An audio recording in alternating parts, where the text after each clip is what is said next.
Media Watch now, James Creedon's here with talk online and everywhere else of the US presidential debate. That's right. Lots of analysis of that face-off. The New York Times saying Romney wins the debate, praise as Obama is faulted as flat. So generally, much to the surprise of many, Obama was seen as flat, uninspired and defensive in his performance, according to the New York Times editorial. If you move to the Daily Beast, you have analysts such as Andrew Sullivan saying he may have actually lost the election. He was that flat in terms of his performance. That's their take on things. And you had, body language analysts, etc., etc. But one of the big features of the night was Big Bird, as you can see there. Big Bird was a big part of the analysis. Big Bird of Sesame Street. Like, why, I suppose, the main question.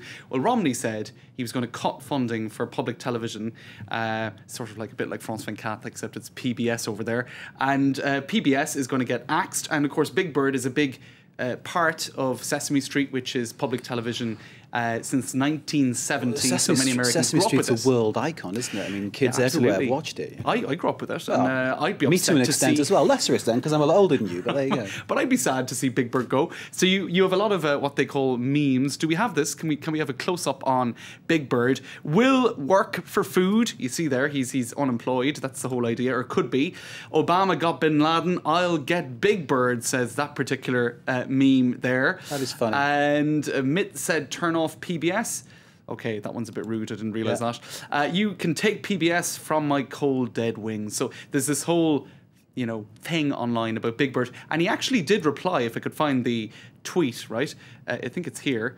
He said, "Yo, Mitt Romney, Sesame Street is brought to you today by the letters F and U." And of course, Sesame Street is always brought to you by the Children's Television Workshop and the letters, letters of the alphabet. Great stuff. So there you go, Big Bird, a big part of it. Also fact-checking, that's always a big feature of debates these days because they tend to be more concerned with style than substance. So here you have one cartoonist saying that these are the fact-checkers, absolutely cross-eyed and zombified after an exhausting attempt to keep an eye on the facts or lack thereof. Okay, so it could be then Mitt Romney, now Mitt the Grouch, instead of Oscar the Grouch, the character from Sesame Street as well, Who knows? Who knows? It's spiced up the campaign, which it needed, let's face it. Okay, next to the IKEA catalogue scandal. That's right. They removed women from their catalogue for the Saudi Arabian market, we discovered earlier this week. Now James has another twist. It's not flat-packed, this twist, is it? It's not. It's not. If I could refresh this page you have to assemble it first. yourself. No. I'll have to show you what they did first, which I can't quite do here. There's a problem with the computer. In any case, here you can see, right, a photo where a woman is absent. She wasn't absent in the original, and this is what happened right through the catalogue in Saudi Arabia.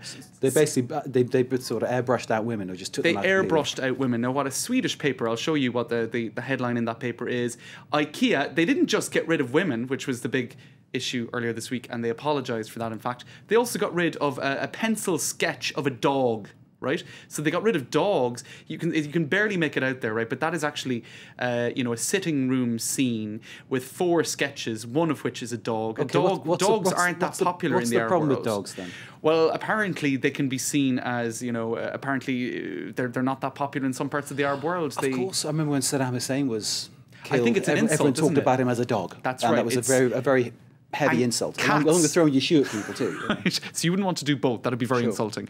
Call someone a dog and throw a shoe at them. Cats are popular on the other hand, and cats were kept in the catalogue. So here you have on the left a before and on the right an after. What they did in this IKEA Saudi version catalogue is they replaced the sketch of a dog, right, with orchids over here. So that's a bit silly, right? And a lot of people are saying that this has been taken it's to either the silly or it's very astute. Degree. But guess what? Silly or it's astute, yeah? Take a look at this photo, right? Because this is from 2006. Yeah. Now, that's a dog who was also featuring in an IKEA catalogue. Now, I'm not going to tell you what's upsetting about that photo, right? But let's just say it's not the first time that dogs in IKEA catalogues, or lack thereof, caused controversy. So it's a bit of a where is Charlie, they say in France? Where's Wally type game. Okay. There's something in that photo that's upsetting. Okay, well, maybe we should post that online so people can scrutinise it closer. James, as ever, you've flummoxed me. Right. Thank you very much, James Creedon with Media Watch. If he didn't exist, they'd have to invent him. We're going for a short break. After that, we're back with another news roundup, some sport and some culture. This is Live from Paris. Stay with us.